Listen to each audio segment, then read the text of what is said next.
Bonjour à tous et bienvenue, je m'appelle Damien et je vais animer le premier podcast Foxy. Pour clôturer la semaine de la qualité de vie au travail, communément appelée QVT, nous vous proposons d'échanger autour de la thématique Repenser le collectif et la QVT de demain. Pour m'accompagner dans ce podcast, nous retrouvons des membres de notre équipe pluridisciplinaire. Christine Dubosc, médiateur. Loïc Blanchard, intervenant en prévention de conduite addictive. Michèle Renaudin, assistante sociale du travail. Johanna da Silva, psychologue du travail.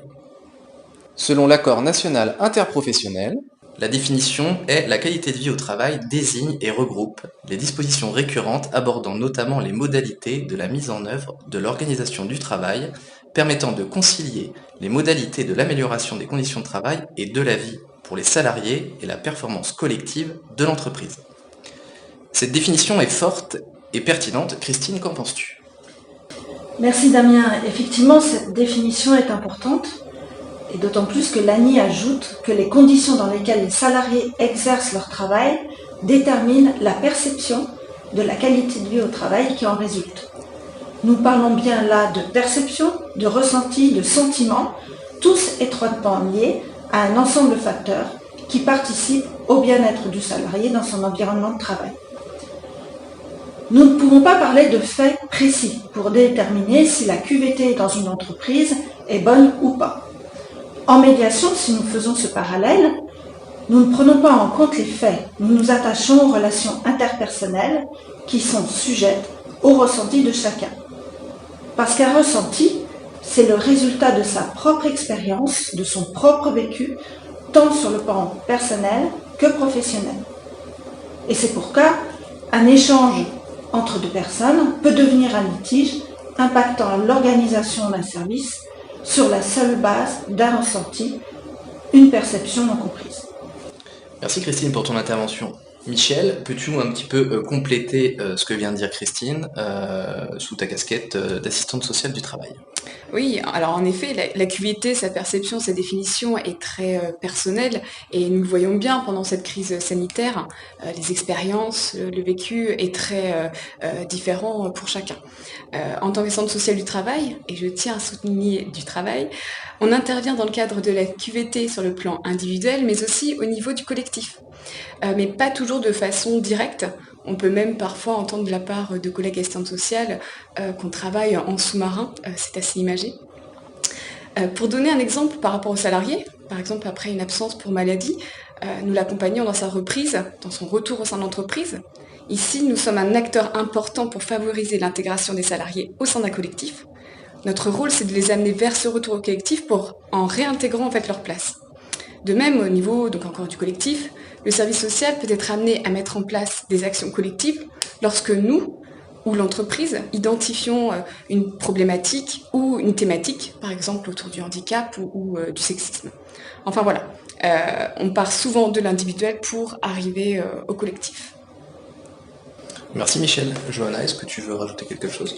Bien sûr, donc nous, en tant que psychologue du travail, notre rôle est d'analyser les fonctionnements et les dysfonctionnements dans la sphère du travail. On le sait, un individu qui va mal dans une entreprise impacte le collectif. Et c'est pourquoi nous pouvons accompagner tant collectivement qu'individuellement les organisations sur l'ensemble des indicateurs de QVT, de qualité de vie au travail, et de proposer ainsi une démarche sur mesure. Merci Johanna. Loïc ? Oui, en ce qui concerne la prévention des addictions, on peut dire que celle-ci s'inscrit totalement dans une démarche qualité de vie au travail. Donc en effet, les conduites addictives ont parfois pour origine des situations de travail que l'on dit addictogènes. Par exemple, le collaborateur qui peut trouver des ressources à travers ses consommations pour tenir le travail. Tenir le travail, c'est-à-dire se doper, s'anesthésier, récupérer. Ce qu'on constate durant la période actuelle, c'est que cette crise a accentué le sentiment d'isolement face au collectif de travail et ça a pu ainsi favoriser l'aggravation d'éventuels troubles préexistants ou l'apparition de nouveaux troubles qui sont invisibles, qui sont devenus invisibles pour l'entreprise et pour les collègues du fait de l'isolement du collaborateur. Merci Loïc. Ce qui est intéressant, c'est qu'on a pu avoir plusieurs informations sur à la fois votre métier et surtout la vision que vous avez de la qualité de vie au travail. En tant que prestataire de services social interentreprise, vous accompagnez vos entreprises clientes qui sont de tout secteur d'activité sur cette QVT, vous les accompagnez dans cette démarche. Vous avez aussi cette connaissance de ce qui peut être fait dans les entreprises et sûrement des démarches différentes en fonction des entreprises. Et ça, c'est très intéressant. Je pense qu'en plus, nos auditeurs, avec ce podcast, sont en train aussi de se poser des questions. Comment imaginer la QVT de demain ? Quelles sont les actions, les pistes à suivre pour penser à l'avenir? Alors bien évidemment, il va y avoir des freins qui vont être rencontrés lors de l'avancée de cette démarche, mais il faut aussi, de cette pandémie, tirer des points positifs qui vont nous permettre d'avancer sur la qualité de vie au travail. Michel, est-ce que tu peux nous expliquer cela? Oui, alors pour certains salariés, la QVT a été augmentée par le télétravail.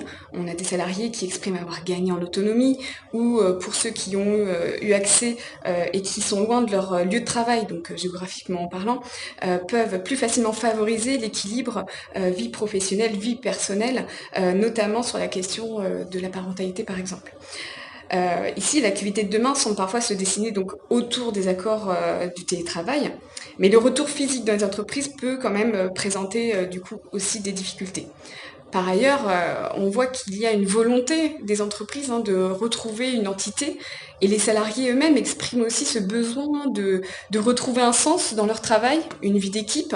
On entend souvent de la part des salariés dire qu'ils souhaitent retrouver un rythme normal dans une vie normale. Voilà, on constate une forme de stress de l'avenir et surtout la question autour de la pérennité de leur emploi. Le sens du travail a été questionné. L'un des indicateurs repérés par les assistantes sociales du travail, c'est vraiment l'utilisation du CPF, le compte personnel de formation, qui a connu une forte augmentation. C'est vraiment un élément qui est assez parlant, je trouve. Voilà, donc en somme, il semblerait intéressant de questionner la définition de l'activité pour les salariés de manière globale à l'instant T.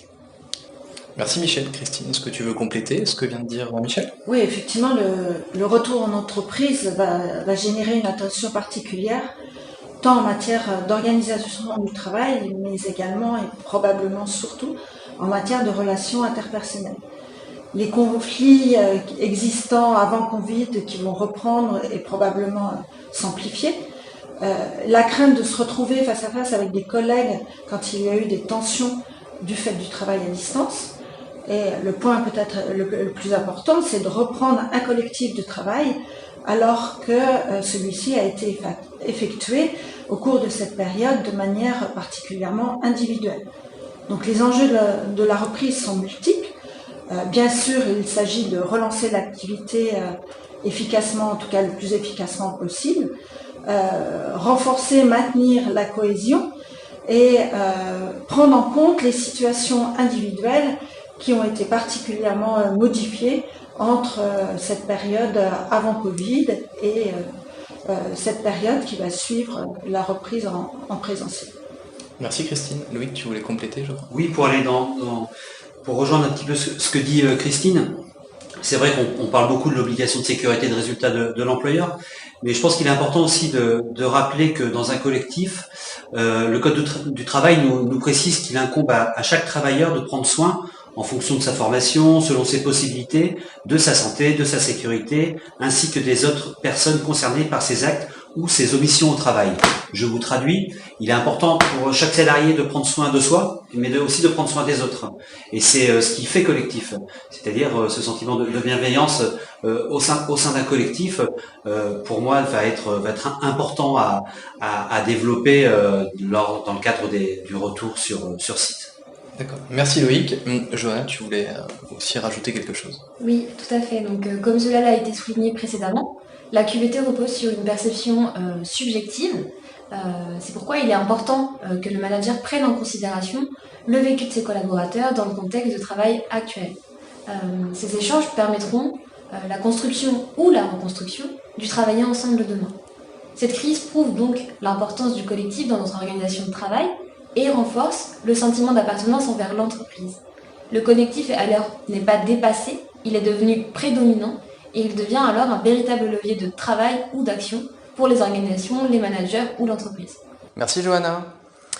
Il est l'heure de clore ce podcast. Surtout, n'hésitez pas à aller sur nos réseaux sociaux et sur notre site internet pour voir tout ce que nous avons pu proposer durant cette semaine de la QVT. Dans tous les cas, on vous remettra les liens dans la description. Je tenais à remercier tous les intervenants de ce podcast. Merci pour ces échanges très enrichissants. Si jamais vous voulez aller plus loin aussi dans votre réflexion, si vous avez des questions pour avancer sur cette démarche dans votre entreprise, n'hésitez pas à nous contacter sur notre site internet ou sur nos réseaux sociaux. On vous dit à très vite pour un nouveau podcast. Au revoir.